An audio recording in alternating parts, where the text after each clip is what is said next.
출애굽기 4장 18절에서 23절 말씀을 교독하시겠습니다. 모세가 그의 장인 이드로에게로 들어가서 그에게 이르되 내가 애굽에 있는 내 형제들에게로 돌아가서 그들이 아직 살아 있는지 알아보려 하오니 나로 가게 하소서. 이드로가 모세에게 평안히 가라 하니라.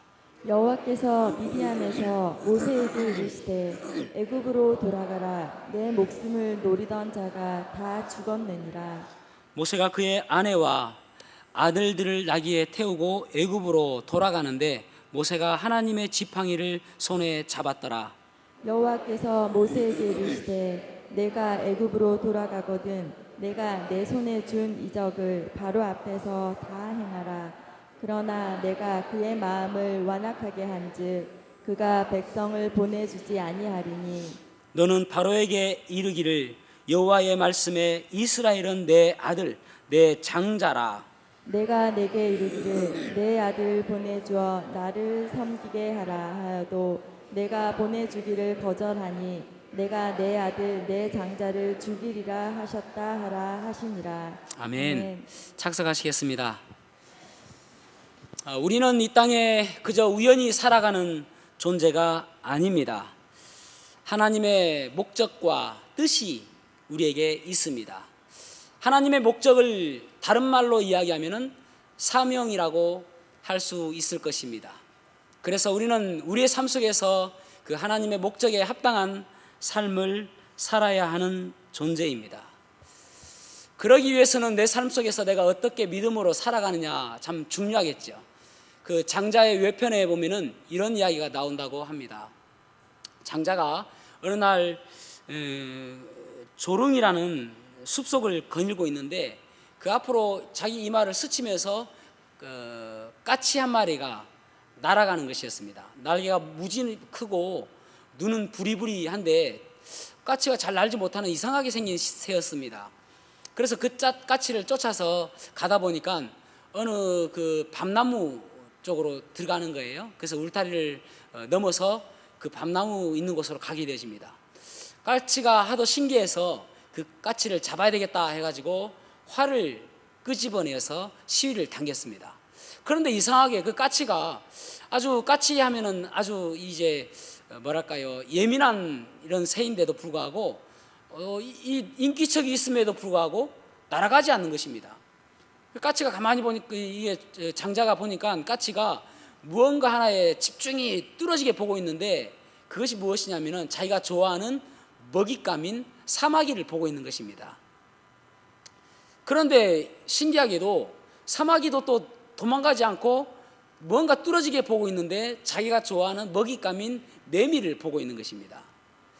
매미도 날아가지도 않고 있는데 그 태양볕에 그늘진 그 나뭇가지에 아주 시원하게 맴 하면서 즐기고 있는 것입니다. 결국은 매미는 이 그늘이 너무 좋아가지고 지금 자기의 위험을 알아차리지 못하고 그저 그렇게 있는 것이고 또 사마귀도 그런 위험한 순간을 잘 눈치채지 못하고 있는 것이고 까치도 마찬가지입니다.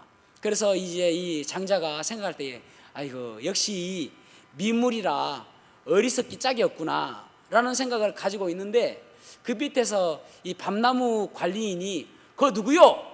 여기 아무나 들어올 수 있는 곳이 아니요 도둑이야 라는 것입니다. 그래서 불이 나게 막 도망 나왔습니다. 그래서 집에 와가지고 이게 충격이었습니다. 그래서 사흘 동안 칩거하면서 자기의 그 집 정원도 나들이도 하지 않고 그대로 있는 것입니다. 그래서 그것을 본 제자 인저가 스승에게 물어봅니다. 스승님 무슨 일이 있었기에 그 방 안에서 나오지도 않고 또 정원 나들이도 하지 않고 그렇게 계십니까? 라고 하니까 장자가 뭐라고 이야기하냐면은 내가 이때까지 살아가면서 내 겉모습만 나타내려고 했지 내 속마음 내 자신은 잊어버렸구나 그런 이야기를 하더라는 것입니다. 결국은 이 미물들은 자기의 먹잇감만 바라보면서 자기의 위험한 순간도 눈치채지 못하고 있는 것처럼 자기도 마찬가지라는 것이죠. 어리석은 비물을 이렇게 비웃을 것이 아니라 자기도 그거 바라본다고 넘지 말아야 될 남의 집 밤나무 울타리를 넘었단 말이죠. 그래서 결국은 내 자신을 바라보지 못했던 자신을 한탄한 그런 이야기라고 할 수가 있을 것입니다.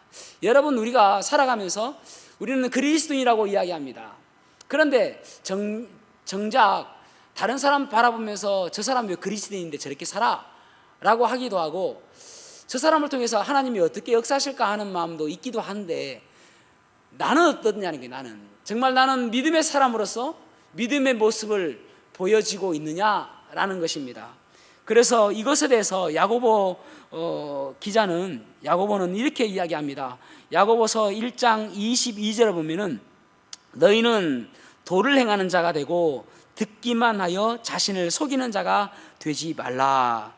2장 14절에도 내 형제들아, 만일 사람이 믿음이 있노라 하고 행함이 없으면 무슨 이익이 있으리요? 그의 믿음이 능히 자기를 구원하겠느냐. 26절 영혼이 없는 것이 죽은 것 같이 행함이 없는 믿음은 죽은 것이니라. 여러분, 어떻게 생각하면 우리의 믿음도 마찬가지 아닙니까? 우리의 삶 속에서 우리가, 이 모세는 지금 이제 하나님의 사명을 가지고 나오고 있거든요. 그렇다면은 우리들도 하나님의 사명을 가지고 이 땅에 살아가면서 내 삶 속에서 하나님이 살아계심을 증명해 보여야 되는데, 그래야 많은 사람들이 바라보면서 저 사람 그리스도인인데 살아가는 거 보니까 하나님 역시 살아계시는구나, 저 사람 보니까 참 믿음을 가지고 있구나, 그것이 우리의 삶 속에 나타나져야 되는 거잖아요. 내가 그냥 지식적으로만 알고 있다고 해서 되는 것이 아니잖아요. 그래서 오늘 본문의 말씀을 통해서 믿음을 삶으로 증명하라, 믿음을 삶으로 증명하라 라는 제목으로 말씀을 나누겠습니다. 첫 번째로는 우리가 믿는다면은 하나님을 의지함으로 인해서 두려워하지 말아야 된다는 것입니다. 우리가 하나님을 믿고 있다면은 내 삶 속에서 두려워하지 아니하는 믿음으로 살아가야 된다는 것입니다. 어떤 사람은 믿는다고 하면서도 염려할 거 다 염려하고 걱정할 거 다 걱정하고 두려워하면서 살아가는 사람들이 얼마나 많은지 모릅니다. 오늘 본문 4장 19절에서 20절을 보면은 여호와께서 미디안에서 모세에게 이르시되 애굽으로 돌아가라, 너 내 목숨을 노리던 자가 다 죽었느니라. 모세가 그의 아내와 아들들을 나귀에 태우고 애굽으로 돌아가는데 모세가 하나님의 지팡이를 손에 잡았더라. 아멘. 모세는 그의 마음속에 이 부담이 되는 것이 있었습니다. 무엇이냐면은 예전에 그가 사람을 죽이고 도망갔을 때에 그를 아는 사람들, 또 바로왕은 그가 사람을 죽이고 도망간 것을 너무나도 잘 알고 있을 거 아닙니까? 그런 사람들이 과연 살았을까 하는 그런 두려움이 있었습니다. 그래서 가서 내가 하나님의 말씀을 전하러 왔다라고 이야기한다 하더라도 너 예전에 사람 죽였던 사람 아니냐, 그런 사람이 무슨 하나님의 일을 한다고 그렇게 비웃음거리가 되지 않을까 하는 그러한 두려움이 있었던 것이었습니다. 그것에 대해서 하나님께서는 다 죽었다라고 이야기하는 거예요. 그 부담을 다 없애주는 거예요. 두려워하지 말고 가도 된다라는 것입니다. 여러분, 우리들도 살아가면서 얼마나 우리를 정죄하는 것들이 많이 있습니까? 너 그렇게 하고도 너 구원받았다고 할 수 있어? 그런 사단의 정죄가 얼마나 많습니까? 그런데 로마서 8장 1절과 2절을 보면 이렇게 말씀하고 있죠. 그러므로 이제 그리스도 예수 안에 있는 자에게는 결코 정죄함이 없나니 이는 그리스도 예수 안에 있는 생명의 법이 죄와 사망의 법에서 너를 해방하였음이라. 하나님께서 우리를 용서하여 주시고 해방하여 주셨기 때문에 그 사단의 정죄함에서 우리는 자유함을 누릴 수 있다라는 것입니다. 그래서 모든 정죄와 저주와 부정적인 마음 가운데서 우리가 자유함을 누릴 수가 있는 것입니다. 그러면서 모세에게 뭐라고 이야기하십니까? 내 손에 있는 그것으로 가져가라는 것이죠. 예전에 이 모세의 지팡이, 아무 큰 이적들, 어떤 이적들도 행할 수 없는 죽은 지팡이 같은 이 생명이 전혀 없는 모세의 지팡이가 여기서 처음으로 뭐라고 명명되어지냐면은 하나님의 지팡이다라고 명명되어집니다. 내 손에 있는 그 하나님의 지팡이를 가지고 가라. 그 하나님의 지팡이를 가지고 갈 때에 기적을 행할 수가 있을 것이고 이적을 베풀 수 있을 것이다 라고 하나님께서 힘을 주시는 것입니다. 그러니까 네가 네 그 사명을 감당하는데 너 혼자 하는 것이 아니라 하나님의 능력으로 하면은 모든 것들이 가능할 것이다. 왜냐하면 하나님은 스스로 있는 자이시니까요. 그 말씀을 해주시는 것입니다. 그러면서 또 뭐라고 이야기하시냐면은 하나님께서 앞으로 일어날 일들에 대해서 모세에게 하나하나 낱낱이 가르쳐 주시는 것을 보게 되어집니다. 무슨 말씀을 하시냐면은 바로에게 이야기한다 할지라도 내가 그의 마음을 완악하게 하여 그렇게 말씀하고 있습니다. 한글 개혁판 내전 성경에는 내가 그로 강팍하게 하여 그렇게 말씀하고 있습니다. 강팍 발음도 어렵습니다. 강팍하게 했다. 이 말씀을 어떤 사람들은 오해해가지고 아니 하나님께서 왜 바로를 완악하게 하고 마음을 굳게 하고 강팍하게 했느냐 그렇게 이야기하는데 이 말의 원래의 의미는 무엇이냐면은 하나님께서 바로의 그 마음을 그대로 놓아두었다는 것입니다. 바로가 스스로 완악하게 하고 스스로 강팍하게 하는 그 마음을 하나님께서 그냥 내버려 두셨다는 말입니다. 아니 하나님께서 간섭하지 않으시면 내버려 두시는 거잖아요. 우리들도 하나님께서 간섭해 주시고 또 우리를 치시기를 원하시잖아요. 우리는 그래서 때로는 고난 받는 것도 하나님의 섭림을 믿지 않습니까? 왜냐하면 하나님께서는 우리를 고난을 통해서 돌아오기를 원하시는 하나님의 사랑이 담겨져 있으니까요.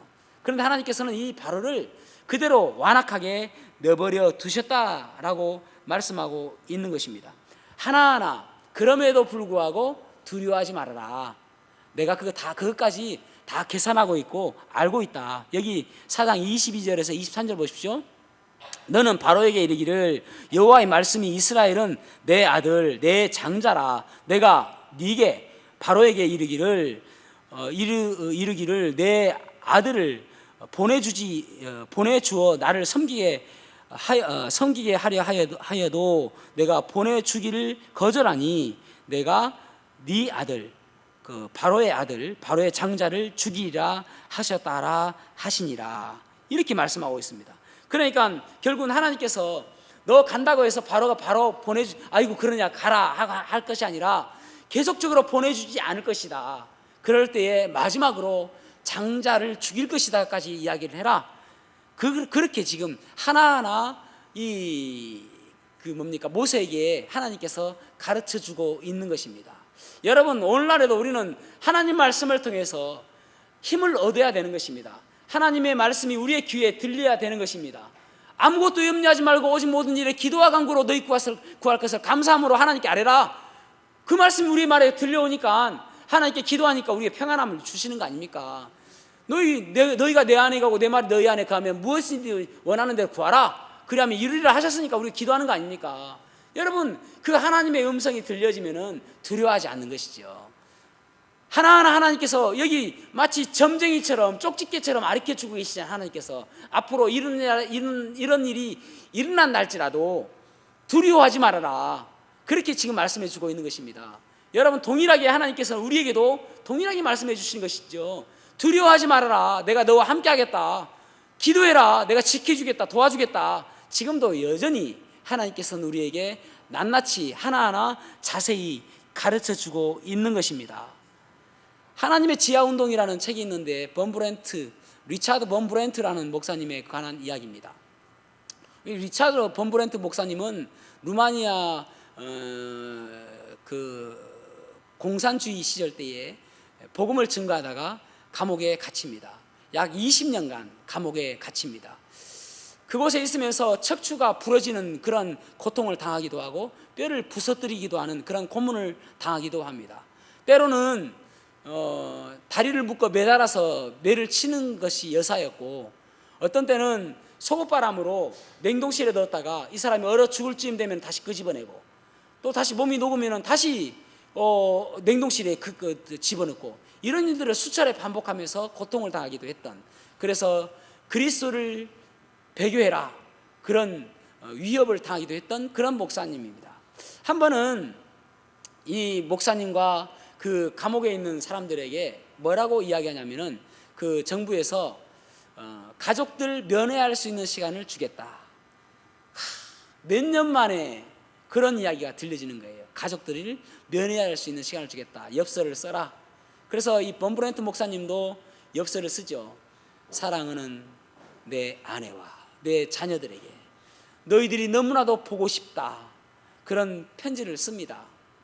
그런데 면회날이 되어서 이 범브렌트 목사님의 이름이 불려지지 않습니다. 왜냐하면은 그것을 알 턱이 없는 이 목사님은 그 엽서가 가족들에게 전달되어지지 않은 것입니다. 다른 사람들 엽서는 다 그 가족들에게 전달되어졌는데 이 목사님의 편지만 전달을 안 시킨 거예요.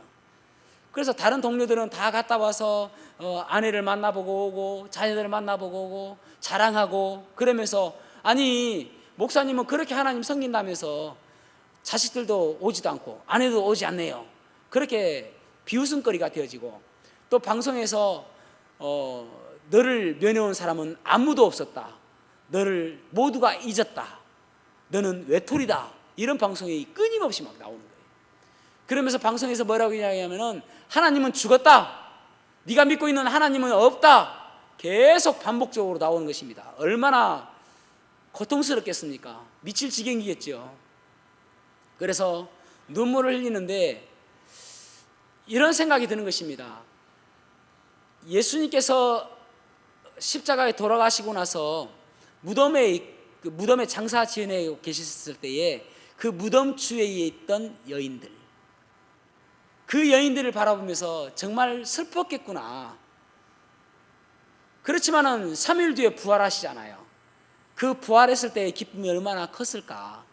그것을 생각하면서 하나님, 제가 그저 울겠습니다. 저도 너무너무 슬픕니다. 그렇지만 주님께서 부활하신 그날을 기대하려며 그래도 슬프니까 울겠습니다. 그렇게 하나님께 기도합니다. 그런데 하나님께서 그에게 음성이 들리는데 뭐라고 이야기하냐면은 성경에서 내가 두려워하지 말아라, 염려하지 말아라 그런 이야기를 몇 번이나 했느냐, 그런 이야기를 들려주시는 거예요. 그래서 가슴속에 품어뒀던 성경책을 끄집어내서 창세기부터 읽어가면서 두려워하지 말아라 라는 말씀이 들릴 때마다 거기에 동그라미 표를 하면서 숫자를 헤아렸습니다. 신약까지 다 읽으면서 헤아려 보니까 결국은 365번 정도 되더라는 것이죠. 그것을 통해서 이 범브렌트 목사님이 맞다, 하나님께서는 매일매일 1년 365일 동안 하루도 빠짐없이 나와 함께 하시고 나에게 두려워하지 말라라고 말씀하시는 그 말씀이 있는데 내가 두려워했구나. 거기에서 힘을 얻고 더욱더 용기를 얻었다는 것입니다. 나중에 이제 출소하신 이후에 이 루마니아의 복음화를 위해서 노력했던 목사님이 리차드 범브렌트 목사님입니다. 여러분, 하나님께서는 지금도 우리에게 내가 너와 함께 하니까 두려워하지 말고 살아라. 걱정할 거 많지? 그럼에도 불구하고 두려워하지 말아라 라고 말씀해 주고 계시는 것입니다. 초기 한국 기독교회에 훌륭하신 목사님 가운데 한 분이 누구냐면은 이성봉 목사님입니다. 이 이성봉 목사님이 항상 길을 다닐 때나 무엇을 할 때마다 항상 오른손을 꼭 이렇게 주먹을 쥐고 다니더라는 것입니다. 그래서 사람들이 물어봤습니다. 아니 목사님은 왜 그렇게 오른손을 꼭 주먹을 쥐고 다니십니까? 라고 물어보니까 그 목사님이 하시는 말씀이 내가 이것은 주먹을 쥐고 있는 것이 아니라 내 사랑하는 주님의 손을 꼭 붙들고 있는 것입니다. 그렇게 이야기하더라는 것입니다. 주님의 손을 꼭 붙들고 주님께서 함께 하심을 생각하며 살아가는 삶이다라고 그렇게 이야기하더라는 것입니다. 여러분, 사탄은 우리에게 계속적으로 속삭이기를 현상을 주시해라, 현상만 바라봐라, 지금 중요한 것은 지금 일어나고 있는 현재 일이다라고 이야기합니다. 그런데 여러분, 중요한 것은 현상 그 너머에 우리와 함께 하시는 그 하나님의 손길을 바라보시기를 바랍니다. 그 시선을 회복하게 되어지면 두려워하지 않을 수가 있는 것입니다. 여러분, 인생은 보호하는 자가 있는 인생과 보호하는 자가 없는 인생으로 나눌 수가 있습니다. 다시 한번요. 이 인생은 보호하는 자가 있는 인생과 보호하는 자가 없는 인생으로 나눌 수가 있습니다. 위기가 있는 인생과 위기가 없는 인생으로 나누는 것이 아니에요. 부자도 위기가 있고 가난한 사람도 위기가 있습니다. 건강한 사람도 위기가 있을 수 있고 또 건강치 못한 사람도 위기가 있을 수가 있습니다. 그래서 고통이 있는 사람과 고통이 없는 사람으로 분류하는 것은 정직한 분류가 아니라는 것이죠. 정말 보호자가 있는가 보호자가 없는가, 그것이 더욱더 중요함을 기억하셔야 되는 것입니다. 하나님께서는 우리의 보호자가 되십니다. 그래서 다윗은 시편 91편 1절에서 3절에 이렇게 고백합니다. 지존자의 은밀한 곳에 거주하며 전능자의 그늘 아래에 사는 자여, 나는 여호와를 향하여 말하기를 그는 나의 피난처요 나의 요새요 내가 의뢰하는 하나님이라 하리니, 이는 그가 너를 내 새 사냥꾼의 올무에서와 심한 전염병에서 건지실 것임이로다. 템플이라는 목사님이 캠브리지 대학에서 설교를 해달라는 부탁을 받게 되어집니다. 어떤 설교를 할 것인가 제목을 기도하는 가운데 정하기를 하나님께서는 기도에 응답하신다, 하나님께서는 기도에 응답하신다라는 제목으로 설교를 하기 시작합니다. 그때 많은 학생들 가운데 한 학생이 손을 들고 이야기합니다. 목사님, 요즘 시대가 어느 시대인데 기도로서 하나님께서 응답해 주신다고 말씀하십니까? 그 모든 것들이 우연이잖아요. 그렇게 이야기를 했습니다.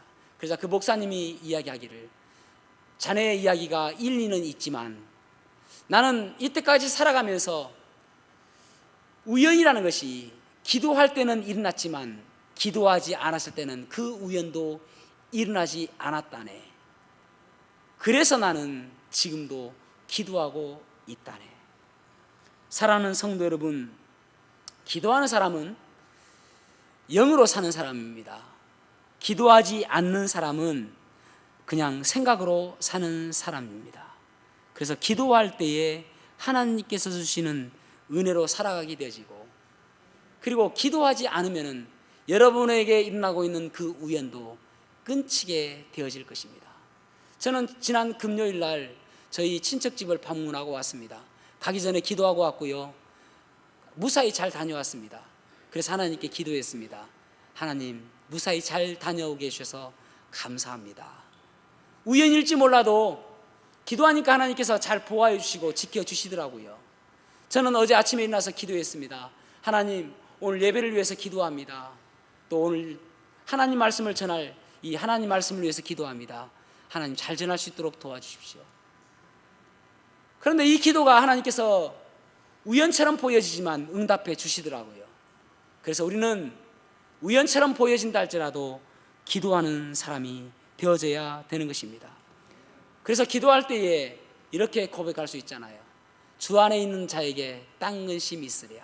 2절에 보면은 그 두려움이 변하여 내 기도 되었고, 그 두려움이 변하여 기도가 되어졌는데 전날의 한숨 변하여 내 노래 되었네.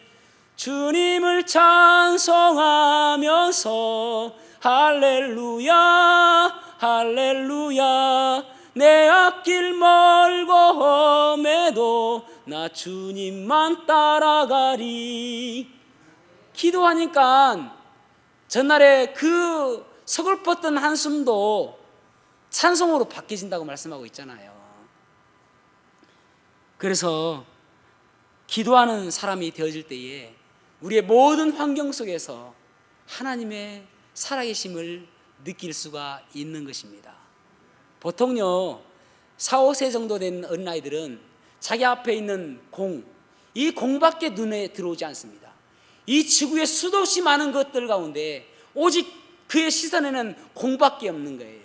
그래서 여러분, 그 도로가나 그런 데에 있어서 아이들 공 밖에 놀아서는 안 됩니다.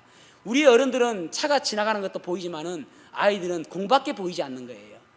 그래서 차가 오든 말든 공이 굴러가면 그 공 쫓아서 가니까 사고가 나는 것입니다. 어린아이들은 그 시선이 오직 공밖에 없어요. 그런데 여러분, 20대가 되어도 30대가 되어도 40대가 되어도 심지어는 50대 60대가 되어도 공에만 눈이 팔려가지고 오직 공에만 눈에 가 있는 사람들이 있단 말이죠. 그 공이 어떤 사람에게는 돈일 수도 있고, 그 공이 어떤 사람에게는 건강일 수도 있고, 그 공이 어떤 사람에게는 자녀들일 수가 있단 말이죠. 오직 그것이 없으면 불안하고, 그것이 있으면 안심이 되어지고, 그 공이 보이지 않냐면은 심한 상실감 때문에 두려워하는 그 어린아이처럼 우리가 살아가고 있으면서 혹시 그런 공만 바라보고 있는 이 어린아이들처럼 그렇게 바라보고 있지는 않냐는 것입니다. 내가 두려워하는 그 이유가 그 공이었기 때문에, 내가 원하는 그것이었기 때문에 혹시 두려워하고 있지 않냐는 거예요. 그 시선을 바꿔야 되는 것입니다. 하나님께서 함께 하심, 전능하신 그 하나님께 시선을 돌려야 여러분 삶 속에서 두려움을, 염려스러움을 다 버릴 수가 있는 것입니다. 우리의 인생 속에서 함께 하시고 인도하시는 그 하나님을 바라보시기를 바랍니다. 두 번째로는 우리가 삶 속에서 믿음을 증명해 보이기 위해서는 나에게 적용하며 살아야 됨을 알 수가 있습니다. 출애굽기 4장 18절 말씀을 같이 한번 읽어볼까요? 시작. 모세가 그의 장인 이드로에게로 돌아가서 그에게 이르되 내가 애굽에 있는 내 형제들에게로 돌아가서 그들이 아직 살아있는지 알아보려 하오니 나로 가게 하소서. 이드로가 모세에게 평안히 가라 하니라. 아멘. 아멘. 여기 모세는 하나님을 경험했습니다. 하나님을 만났습니다. 하나님을 체험했죠. 그러면은 어깨가 좀 올라가고 또 요즘의 사람들로 친다면은 어떤 사람들은 예를 들어서 기도했는데 누군가 나았다 하면은 하나님을 체험하고 나면은 자랑하기 시작합니다. 그리고 목소리가 바뀝니다. 몇십니까 이러면서 바뀌어지면서, 그러면서 우쭐대어지는 것이 사람의 심리 아닙니까? 그런데 모세는 겸손하게 이드로에게 가서 내가 애굽의 형제들이 살아있는지 보기를 원한다라고 이야기합니다. 여러분, 그래서 진정한 믿음의 사람의 모습은 무엇이냐면은 겸손이에요. 그래서 그리스도의 은혜를 경험한 사람들의 특징이 무엇이냐면은 겸손이고 낮아짐입니다. 마치 1만 달란트 빚을 졌다가 탕감을 받은 그 감사함으로 은혜 가운데 살아가는 사람, 어떻게 교만할 수 있습니까?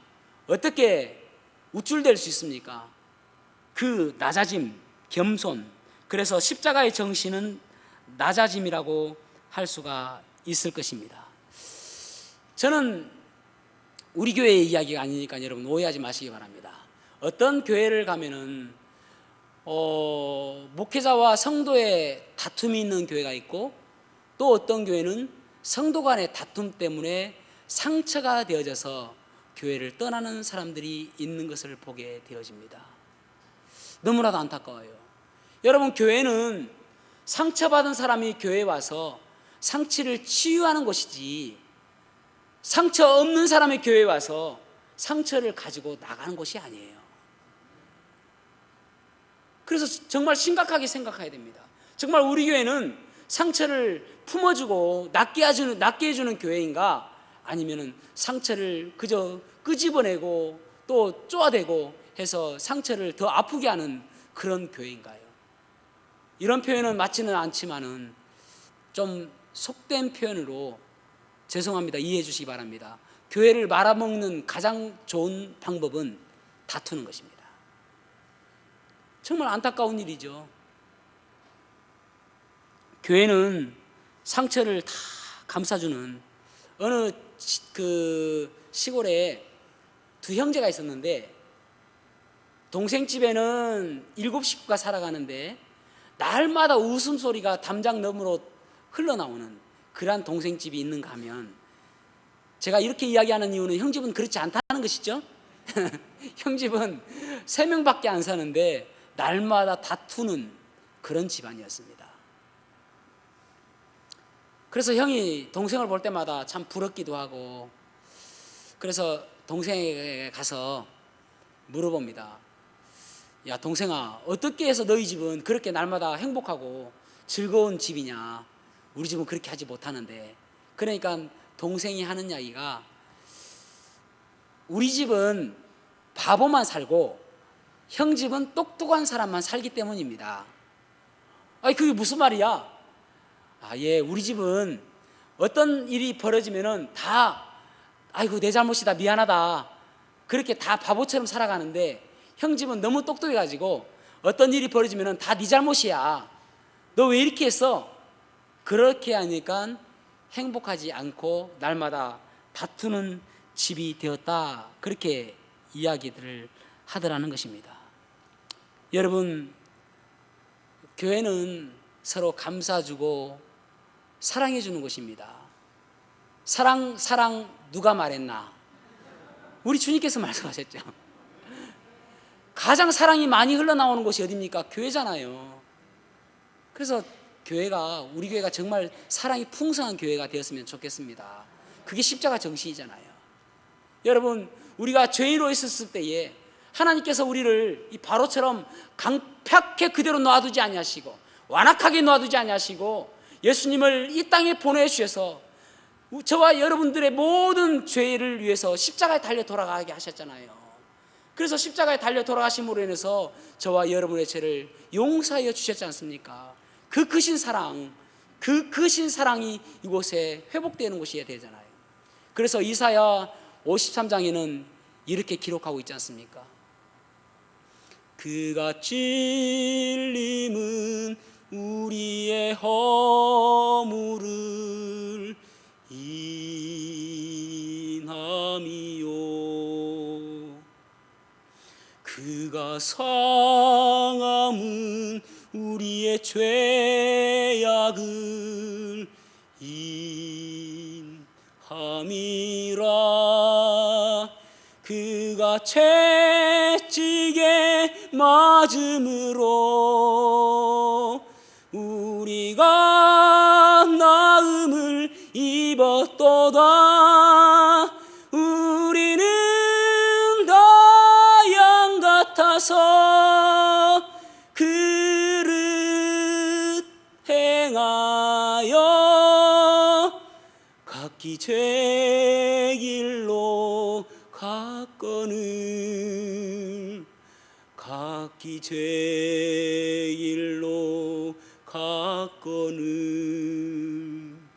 그대로 놓아두지 아니하시고요, 여호와께서 우리의 죄악을 예수님에게, 그에게 담당시켰도다. 우리의 죄악을 예수님께 담당시키셨잖아요. 그래서 여러분, 그리스도인과 세상 사람들과의 차이점은 무엇이냐면은, 세상 사람들은 내가 옳고 네가 틀렸다라는 것을 증명해 보이기 위해서 평생 동안 노력하잖아요. 내가 살기 위해서, 그 사람들을 죽이기 위해서 평생 노력하는 것이 세상 아닙니까? 교회는 그런 것이 아닙니다. 교회는 네가 살 수만 있다면 내가 죽을게. 예수님이 그런 모습이잖아요. 네가 살 수만 있다면 내가 죽을게. 그것이 바로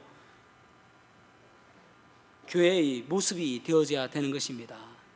사랑하는 성도 여러분, 우리가 아무리 많이 알아봤자 뭐 하겠습니까? 삶 속에서 사랑 실천하고, 삶 속에서 겸손 실천하고, 적용하는 삶이 되어야 되죠.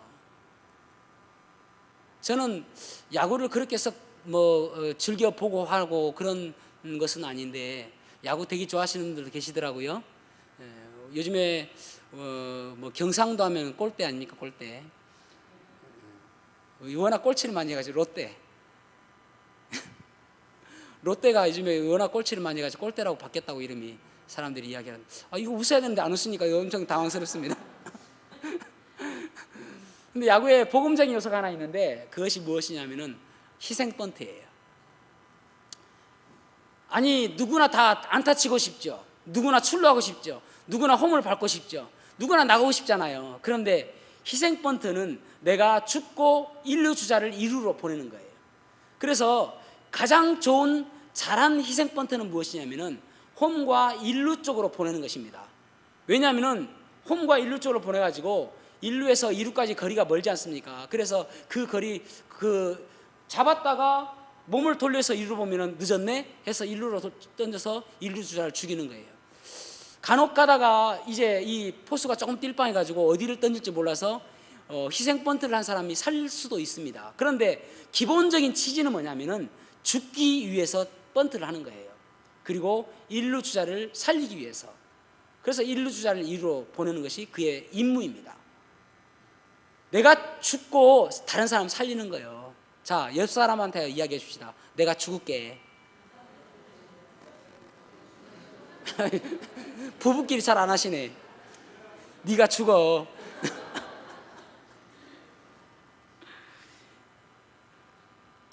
여기 보십시오, 여러분. 그 모세 보세요. 24절에서 26절에 보면은 모세가 길 가다가 숙소에 있을 때에 여호와께서 그를 만나사 그를 죽이려 하신지라. 십보라가 돌칼을 가져다가 그의 아들의 표피를 베어 그의 발에 갖다 대며 이르되 당신은 참으로 내게 피남편이로다 하니 여호와께서 그를 놓아 주시니라. 그때 십보라가 피남편이라 함은 할례 때문이었더라. 아멘. 여기 보면은 특이한 상황이 벌어집니다. 언제는 모세에게 가라면서 이제는 모세를 죽이려고 해요. 왜 죽이려고 하는가? 사실은 모세는 이 십보라는 이제 미디안 사람의 딸 아닙니까? 그래서 할례를 몰랐던 것이죠. 결국 모세의 자녀들은 할례를 받지 않았던 것입니다. 그런데 모세는 앞으로 누구의 지도자가 됩니까? 이스라엘 사람들이 지도자잖아요. 그런데 창세기 17장에 보면은 하나님께서 아브라함에게 뭐라고 이야기하시냐면은 할례를 받아라. 그리고 그 할례는 너와 내 백성과의 나와 언약이다. 그렇게 이야기하시면서 그 할례 받지 않는 사람은 나와 끊어질 것이다 라고 이야기합니다. 그러니까 네가 민족이 지도자가 될 것인데 이 할례도 하지 않고 가느냐 그건 너 지도자 될 수 없다. 네가 먼저 본을 보여야지 해가지고 모세의 자녀들을 할례를 받게 하는 것을 보게 되어집니다. 결국은 여러분 말씀이 우리에게 선포되어질 때에 1차적으로 적용해야 될 사람은 누구냐면은 나예요. 우리는 간혹 말씀을 들을 때마다 옆 사람 봐요. 가재미 눈 됩니다, 여러분. 제 사람 들어야 되는데, 저 사람, 오늘 이 말씀 그 사람 들어야 되는데 안 왔네. 아이고. 그게 아니라 나에게 먼저 적용하고 내 삶 속에서 먼저 삶 속에서 이루어져야 되는 것이 하나님의 말씀이에요. 그때의 하나님 말씀 살았고 운동력이 있어 좌우의 날선 어떤 놈보다도 예리하여 혼과 영과 및 관절과 골수를 찔러 쪼개기까지 하는 능력이 나타나는 거예요. 그렇지 않냐면 말씀의 능력이 나타납니까? 여러분, 우리는 이 땅에 서두에 이야기했던 것처럼 우연히 던져진 존재가 아닙니다. 우리에게 고난도 있고 또 슬픔도 있겠지만은 그것도 우연히 이루어지는 것이 아닙니다. 결국은 하나님께서는 우리가 하나님의 뜻과 목적에 따라서 살아가기를 원하시는 것입니다. 왜냐하면 우리의 인생은 한 번뿐이었거든요. 그리고 어느 순간인가 주님 만났을 때 우리는 평가되어질 것입니다. 이 세상에서 어떻게 살았는지요. 최근에 제가 그 호텔 델루나라는 드라마가 아주 청소년들이 많이 본다는 이야기를 듣고 제가 1편을 보았습니다. 추석에. 제가 드라마 끊은 지가 좀 됐습니다. 그런데 큰맘 먹고 이게 시간이 오래 걸려요. 우리 청소년들 호텔 델루나 본 사람 손들라고 하지 않을게요. 청소년들뿐만 아니라 여러 사람들 볼 수 있겠죠. 근데 보니까 이거 그리스도인들은 금지 드라마더라고요. 이거 보면은요, 이게 진짜 사실인 것처럼 어떤 내용이냐면은 사람이 죽어서 이제 호텔이 어떤 호텔이냐면은 죽어서 귀신이 돼가지고 살아생전 못했던 것을 소원을 풀고 저승으로 가는 거예요. 그래서 평소에 못 먹었던 것도 거기서 많이 제공해주고 그런 곳이 호텔입니다. 죽어서. 그리고 나서 저승으로 갔다가 다시 이 생으로 환생하는 그런 내용이에요. 웃기죠? 예. 그런데 그 드라마에 나오는 여자 주인공이 그 아이유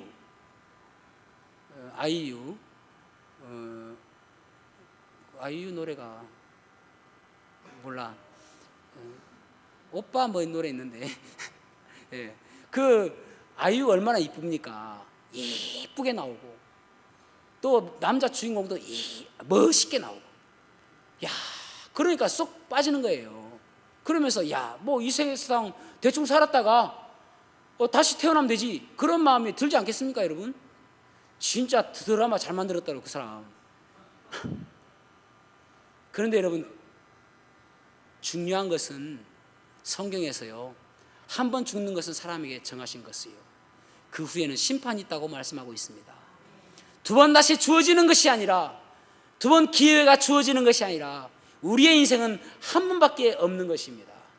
이 인생 속에서 내가 예수 그리스도를 믿었는지 또 나는 어떻게 살았는지에 따라서 주님 만났을 때에 심판받게 되어질 것입니다. 그래서 지금은 우리가 좁은 문을 가고 좁은 길을 간다 할지라도 그 주님 만났을 때 그 모든 것들을 보상받게 되어질 것입니다. 그래서 여러분 내 삶 속에서 말씀이 적용되어지는 삶 살아야 됩니다. 그래야 주님 만났을 때에 착하고 충성된 종이란 칭찬을 받을 줄로 믿습니다. 저와 여러분이 말씀 따라 살아가는 말씀을 삶 속에서 적용해가는 그러한 삶 되시기를 주님의 이름으로 축복합니다. 기도하시겠습니다.